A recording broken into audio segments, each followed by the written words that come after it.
Assalamualaikum warahmatullahi wabarakatuh. Baiklah, saya Jerry Eka Putra dengan NIM 18230022, jurusan akuntansi. Baiklah, saya akan mempresentasikan jurnal tentang keuangan Islam dan standar akuntansi. Keuangan Islam dipastikan terutama di negara berkembang. Meskipun perkembangan terakhir di industri telah melibatkan jasanya masuk ke negara maju, IFSB 2015.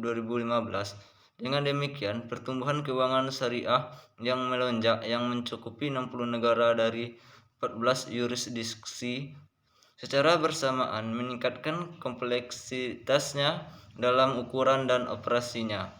Transaksi keuangan Islam muncul dari sumber-sumber utama syariah dan berbeda dari praktek global konvensional. Larangan-larangan keuangan Islam, larangan bunga, larangan perjudian, larangan spekulasi berlebihan. Dasar dari peraturan ini adalah sumber sebelumnya seperti Al-Quran, Sunnah, Ijma, dan Qiyas. Kepatuhan pada akarnya, prinsip yang mendasari sistem keuangan Islam, masyarakat itu produk dan layanan memperhitungkan banyak sosial dan pertimbangan lingkungan. Misalnya, keuangan Islam memberikan perlindungan yang memadai bagi yang tidak memiliki kontrak pinjaman. Sebagai dengan demikian, setiap transaksi yang melibatkan pembayaran atau penerimaan bunga dianggap batal dan tidak berlaku. Akibatnya sistem bertujuan untuk melindungi dan tidak hanya manusia tetapi juga lingkungan melalui pergaulan dan investasi peduli lingkungan. Selain itu, keuangan Islam memiliki struktur kompleksif yang menghubungkan kontraktual yang hidup berdampingan dengan standar yang mengikat. Sebelum munculnya Badan Standar Keuangan Islam Modern, lembaga konvensional telah membentuk lembaga tersebut untuk melengkapi praktek terbaik secara historis. Negara-negara yang menetapkan standar keuangan konvensional tidak jauh dari AS dan Jepang. Namun, peran baru-baru ini dari negara berkembang membutuhkan itu peraturan lain dibuat mengenai tidak hanya stabilitas keuangan, tetapi juga inklusivitas dan pembangunan ekonomi.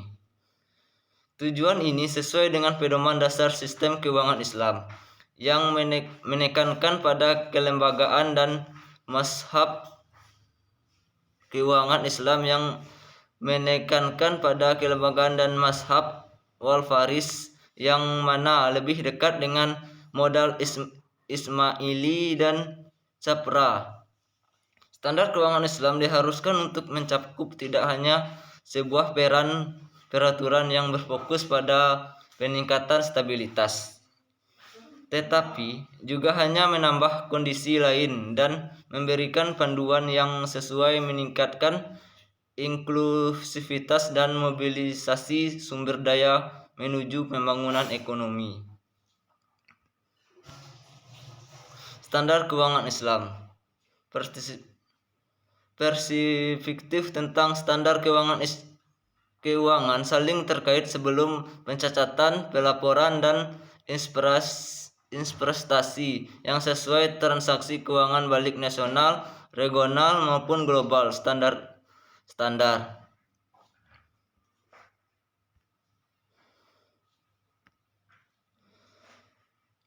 IIF menyediakan standar produk dan dokumentasi di bidang keuangan dan perdagangan. Contohnya sebagai berikut.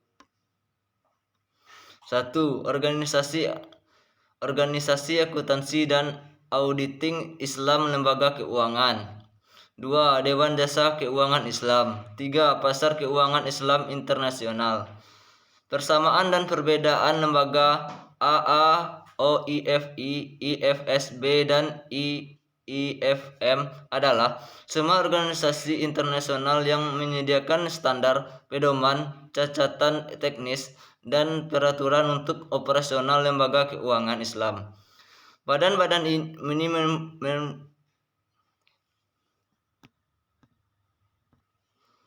Badan-badan ini mempublikasikan standar mereka sesuai dengan pedoman syariah. Mereka mengadopsi internasional lainnya standar yang diterima dalam premi syariah dan mengembangkan standar lain yang dipahami perlu bagi lembaga penyediaan jasa keuangan syariah.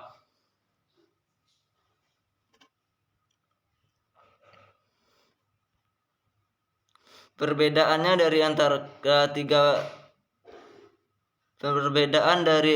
tiga tersebut adalah, sedangkan IFF mengeluarkan standar tata kelola perusahaan sebagai tambahan standar stabilitas dan kesehatan lainnya yang mencakupi pedoman dalam kecukupan, disiplin pasar, prosedur pengujian stres, dan prinsip ini untuk mengatur keuangan Islam. Sedangkan standar IIFM lebih peduli dengan solvabilitas kelembagaan dan kurang peduli tentang dampak sosial ekonomi langsung yang memiliki efek jangka pendek pada masyarakat. Stabilitas dan kesehatan lembaga keuangan melindungi kepentingan klien, tetapi manfaatnya lebih terkait dengan memiliki modal daripada masyarakat dan lingkungan dalam jangka pendek. Sedangkan standar AAOIFI menangani perlakuan zakat, pinjaman baik hati, dan pengungkapan lainnya kepada mempromosikan manfaat sosial melalui tanggung jawab perusahaan. Tantangan keuangan Islam terpuji mengikat proses penerbitan panduan dan catat dan teknis untuk instalasi praktek. Itu badan penyetel memberikan standar tambahan berfokus pada disiplin pasar, pelaporan, tata kelola, dan stabilitas. Hal ini disampaikan dapat mempengaruhi hidup berdampingan yang adil dan transparan di antara pihak-pihak kontraktual. Meskipun demikian, lembaga-lembaga tersebut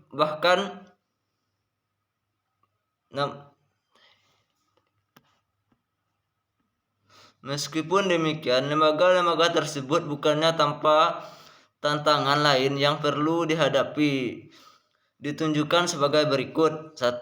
Kekuasaan berdaulat dan belanja fatwa. 2. Kelalaian sosial dan lingkungan. 3. Masalah lender of last resort. 4.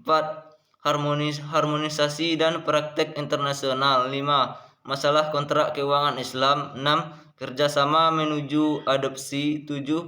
Kekurangan tenaga ahli. 8. Pendekatan seimbang. 9. Mengadopsi masalah. 10. Masalah pencucian uang. Itulah hasil presentasi saya. Sekian, terima kasih.